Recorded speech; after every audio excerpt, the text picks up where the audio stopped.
I wanted to share a little bit about, to me, a new understanding that God has brought me through this last fall about reaching people. So I just came back from Indonesia, and I came back from the Abun tribe. And it's a tribe that had once before heard, but they'd never truly had a relationship with Christ. And I was learning what is reaching them? What is the unreached? What is one chance for every person? I work with Mission 111. If you haven't heard of the organization, they believe in one chance for every person, that every person in this world deserves one chance to hear.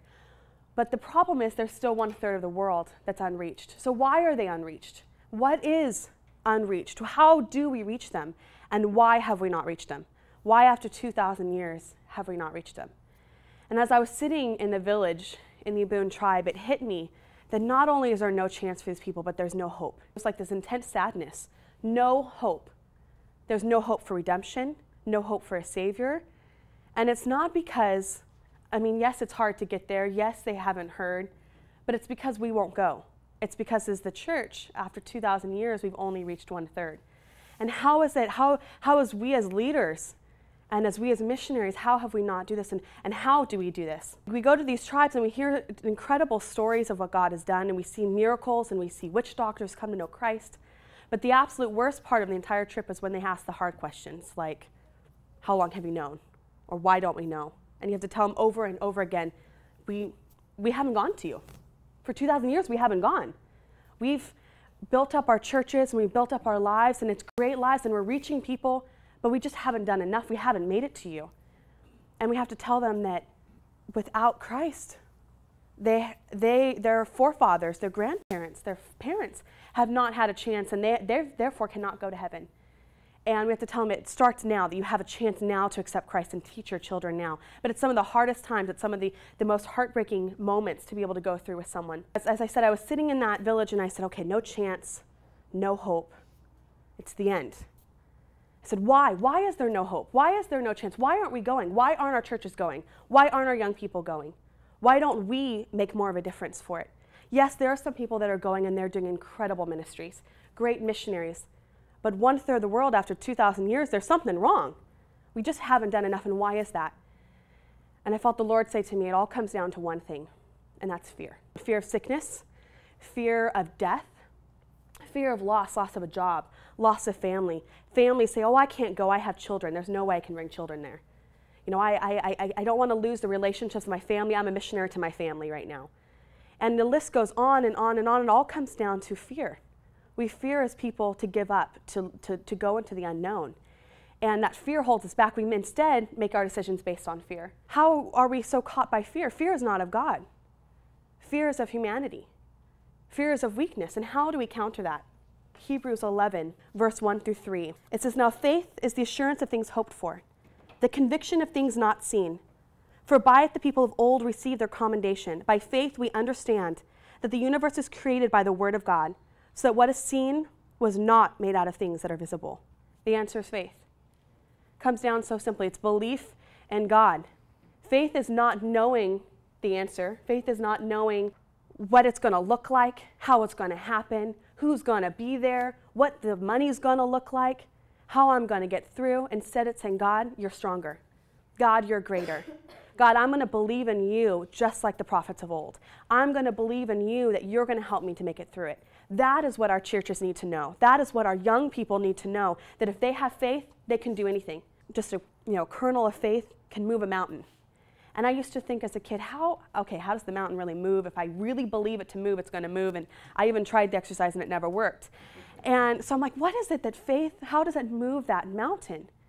And it's because faith makes things happen that couldn't happen without it. And I've seen faith do amazing things. I've seen people walk who could never walk before, or could see who have never been able to see before, who could hear, who from birth had never heard one sound in their life. Faith can do anything. But I feel so often we are blinded by fear and we can't see faith. We can't see hope because fear is just too strong. There are great things in life and there are hard things in life, and there are reasons why those are feared. Those are logical fears that we have. But I think we need to really come to a place where we can let go of those fears and let go of the logic of mankind. If you look at Noah, he built a boat for 100 years. 100 years waiting for a rain that was supposed to come.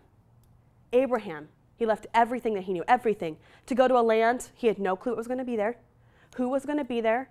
And I could tell you, walking through the jungles, you don't know if an animal's going to be there, if some tribe with, spears are going to, you don't know. And he just left everything, left his entire family to go. Sarah, who received the power to conceive a son when she was an old woman, everyone told her it was not possible. You can't have a kid. Are you kidding me? You're too old. But yet she had the faith to believe it was possible. Abraham took his promised miracle son, the son of a woman from her old age, and he took him to a mountain to be sacrificed. Moses chose slaves over princes. He left behind everything he knew. Rahab, she trusted in Jewish spies that she and her family would receive freedom. See, it was with faith that these things happened, not because of human logic, not because of fear, but because of faith. And instead, the amazing things happened, and we have to have that same faith. Logic will tell Noah that there's not going to be any rain. Logic will say it's been 100 years, and another 100 will come, and that's just it. Logic says to Abraham, you will never find that land. God didn't even tell you what the land looked like. How do you know you're going to find it? Logic tells Sarah she's just too old. She'll never conceive a child. Abraham, that death is final. There's no hope if he kills Isaac. Moses, that riches measure your success. And Rahab, that she is a foreign prostitute and has no value. That's what mankind is going to tell us. That's what logic is going to say about our future. Life is measured by success. Life is measured by what humans think of logical. But God's world is not logical. God's world is faith. And in just the same, if we are going to reach these people, if we are going to reach our world here in Los Angeles, in the SoCal network, and if we're going to reach all of the tribes, that's 2/3 of the world that still have to be reached. 2/3 of the world who don't know.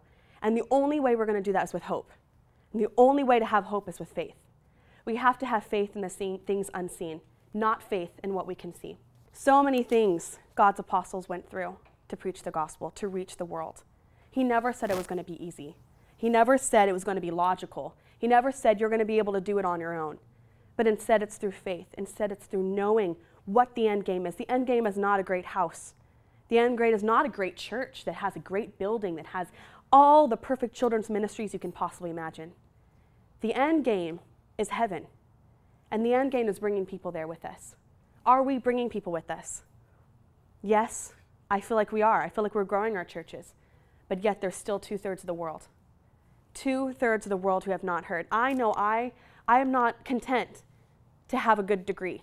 I'm not content to be in a church that's doing great things in my community. I'm not content just doing the status quo. I want to go the distance. I want to be one of these prophets that's life was terribly, terribly hard, but yet they saw the truth. They saw the wisdom of God, and they got to see what God was doing in the world. If I can bring the hope of Jesus Christ, if I can see restoration in their lives, that's why we do what we do. That's why we exist. The Assemblies of God, we were founded on missions. We were founded on reaching the world for Christ. And it's time that we step up and become a generation and become a network that not just provides amazing churches, but we provide opportunities to raise up missionaries. I can tell you as a young person, there are people who are willing to die for the cause. But the problem is they don't know what the cause is. They hear the cause of going into military, so they're like, I'm going. Or they hear the cause of the career life, so they slave themselves just to have a great career. But they need to know what the cause is. We have the people. We have the manpower. We got to teach them. We got to raise them. We got to give them a chance to learn, to fail, and to learn again.